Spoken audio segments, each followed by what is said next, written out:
রশিদের দল, খুনিদের দল, দল করব কার? আসতে বলবেন না কার?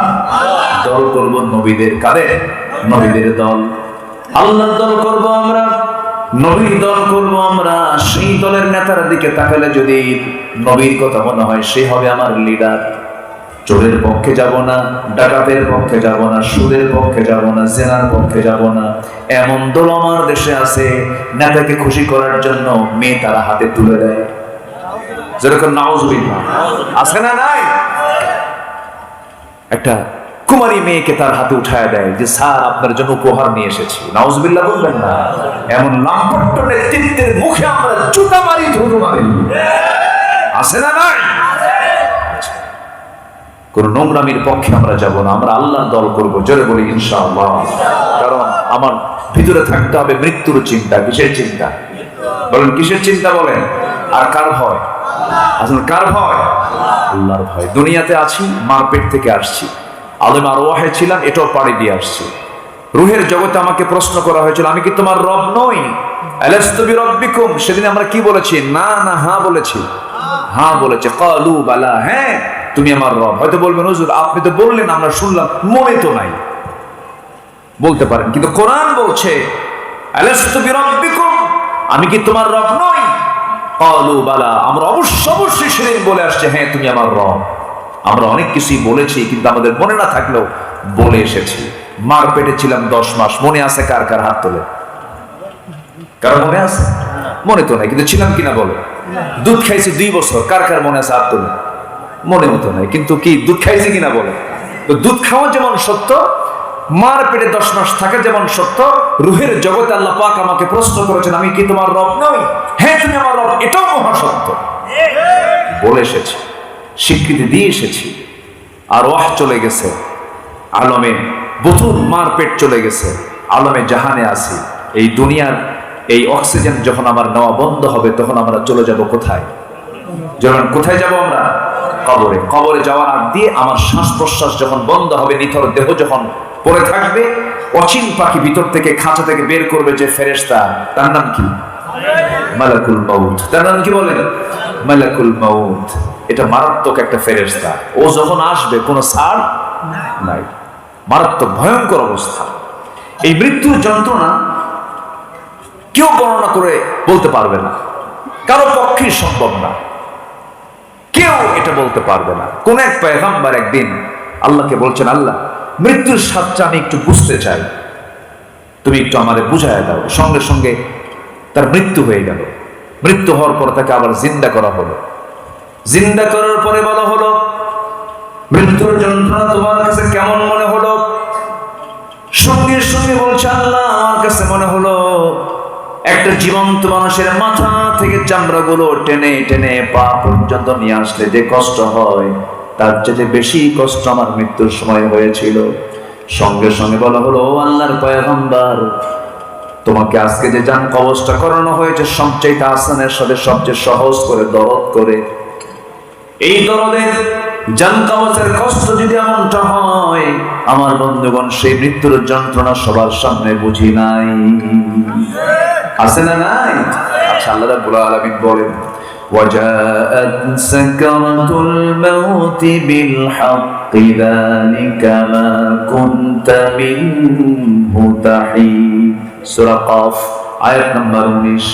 আল্লাহ রাব্বুল আলামিন বলেন, যারা পারেন ঠোঁট মিলিয়ে বলুন আমার সঙ্গে সওয়াব পাবেন।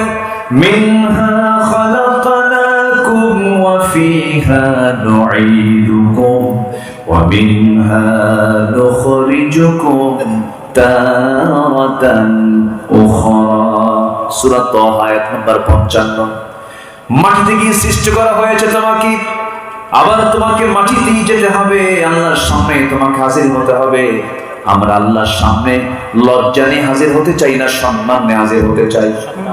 লজ্জা নিয়ে না সম্মান নিয়ে? সম্মান নিয়ে হাজির হবে। এই জন্য আমরা আমলগুলো নেব বাম হাতে না ডান হাতে? বাম হাতে না ডান হাতে? চুরি করা আমল কোন হাত? ডাকাতি করা আমল কোন হাত? সন্ত্রাসী করা আমল কোন হাত? আল্লাহর পথে দান করা কোন হাত? যাকাত দেওয়া কোন হাত? নামাজ পড়া কোন হাত? আল্লাহর দল করা কোন হাত? আল্লাহর হাত ডান হাত। ডানপন্থী আমরা হয়ে যাব, ডান হাতে আমলনামাগুলো নিয়ে যাব। ওয়াস-সাবিকুনাস সাবিকুন উলাইকাল মুকাররাবুন, আমরা অগ্রগামী হব।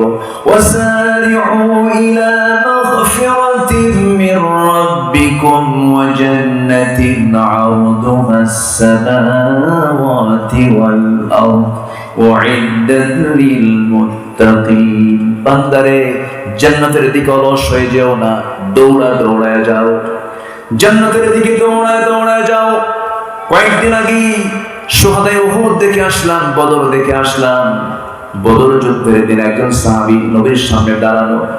রাসূল বলেন, সাহাবীরা এমন একটা যুদ্ধের কথা বলবো নাকি যে যুদ্ধে শাহাদাত বরণ করলে পরে তার জন্য আসমান জমিন বরাবর প্রশস্ত, তার জন্য জান্নাত দেওয়া হবে। এক সাহাবী খেজুর খাচ্ছিলেন, অর্ধেক খেজুর খেয়ে অর্ধেক খেজুর ফেলে দিলেন। রাসূল বলেন, অর্ধেক খেজুর ফেলে দিলা কেন হুজুর? এতক্ষণ সময় যে খেজুর খাবো এটা আমার জন্য লস টাইম। যুদ্ধে গেলাম, শহীদ হয়ে আল্লাহর জান্নাত দখল করে ফেলবো। জান্নাতের জন্য অস্থির হতে হবে, জান্নাতের জন্য পাগল হতে হবে, জান্নাতের জন্য স্বপ্ন দেখতে হবে, অ্যাম্বিশন দেখতে হবে। দুনিয়াকে প্রতিষ্ঠিত করার জন্য কত স্বপ্ন আমরা দেখি। সন্তানকে ডাক্তার বানাবো, ইঞ্জিনিয়ার বানাবো, সন্তানকে জজ বানাবো, আর্মি বানাবো, অফিসার বানাবো, নিজের 50 বিঘা জমি করবো, একটা মেডিকেল কলেজ বানাবো, অমুক ব্যবসা বানাবো, গ্রুপ অফ ইন্ডাস্ট্রিজ করবো। কিন্তু দিন শেষে দুনিয়াটা শেষ হবে, কিন্তু এমন দিন সামনে আছে তার কোনো শেষ নাই। অতএব স্বপ্ন দেখবো দুনিয়া না আখিরাতে।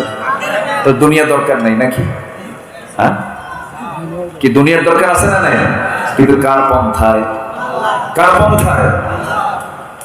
আমরা যখন হাজিরা যখন আল্লাহর ঘর তওয়াফ শুরু করে, হাজিরা আসওয়াদ নামে একটা পাথর আছে, সেই পাথরের রাসূল আগে চুম্বন করেছেন। চুম্বন করেই তিনি তওয়াফ শুরু করেছেন। 7টা চক্কর তিনি দিয়েছেন, 7টা বার তিনি তওয়াফ করেছেন, 7 বার তিনি ঘুরেছেন। আমরা কয়বার ঘুরি? 7 বার ঘুরি। এটাই ওমরার সিস্টেম, এটা হজের সিস্টেম। এটা ঘুরতে হবে, তওয়াফ করতে হবে। রাসূল চুমুখে ওই হাজিরা আসওয়াদের চুমুখে যখন তিনি তওয়াফ শুরু করতেন, একটা দোয়া তিনি পড়েছেন। সে দোয়া আজও সমস্ত মুতাকিবরা পড়েন, হাজিরা পড়েন। যারা পড়েন ঠোঁট মিলিয়ে বলুন, রব্বানা আতিনা ফিদ দুনিয়া হাসানাতাও ওয়া ফিল আখিরাতি হাসানাতাও ওয়া কিনা আযাবান নার। রব্বানা আতিনা ফিদ দুনিয়া হাসানা। এখানে এই দোয়ার মধ্যে আগে আখিরাত না আগে দুনিয়া? বলেন বলেন বলেন বলেন, আগে কিসের কথা আসছে? আবার বলেন, রব্বানা আতিনা ফিদ দুনিয়া। কি দুনিয়া আগে না আখিরাত আগে? দুনিয়া। দুনিয়ার কল্যাণ যদি হয় আখিরাত ঠিক হয়ে যাবে। দুনিয়াটা যদি উল্টা পাল্টা হয়ে যায় আখিরাত উল্টা পাল্টা হয়ে যাবে। এই জন্য দুনিয়ার হাসানা আগে আমরা চাইবো, আল্লাহ দুনিয়ার কল্যাণটা আমাদের দিয়ে দাও। আমার বন্ধুগণ, কোটি কোটি টাকার মালিক হলেই কিন্তু কল্যাণ পাওয়া যায় না। কোটি কোটি টাকার মালিক হলে কিন্তু শান্তি পাওয়া যায় না। হাজার হাজার কোটি টাকার মালিক। আমার দেশের 1 নম্বর টপ লিস্টের ধনী দরবেশ, তার নাম শোনেন নাই আপনারা? শোনেন নাই? ওই যে নাপা ওষুধটা খান, নাপা বেক্সিমকো কোম্পানির যে মালিক সালমান এফ রহমান। কি দরবেশ, কি সুন্দর চেহারা, মনে হয় ফেরেশতা আসমান থেকে নাজিল হয়েছে। কি সুন্দর চেহারা তার। অথচ এত কোটি কোটি টাকার মালিক, এত বিশাল সম্পদে থাকার পরও সুখ আছে? শান্তি আছে? কেন নাই? দুনিয়ার হাসানা থেকে সে মাহরুম, কারণ সে জুলুম করেছে। কি করেছে? জুলুম করেছে। এজন্য দুনিয়ার হাসানা দরকার, আল্লাহর কাছে চাইতে হবে। তবে চিন্তা থাকতে হবে সবচেয়ে বেশি দুনিয়া না আখিরাতে? বলেন বলেন বলেন, কিসে? তাহলে কার ভয়? কার ভয়? আল্লাহর ভয় থাকতে হবে। আর চিন্তা থাকতে হবে কিসের চিন্তা? আখিরাতের চিন্তা। কিসের চিন্তা বলেন? আখিরাতের চিন্তা। আমার বন্ধুগণ, কোথাও আপনি পালাতে পারবেন না। পালিয়ে গিয়ে আপনি কোথায় থাকবেন? আপনি আল্লাহ রাব্বুল আলামিন বলেন, কুল ইন্নাল মাউতাল্লাযী তাফিরুনা মিনহু ফাইন্নাহু মুলাকীকুম। কোথায় তুমি পালাবে? মৃত্যু তোমাকে মুলাকাত করে ফেলবে, মৃত্যু তোমাকে ধরে ফেলবে।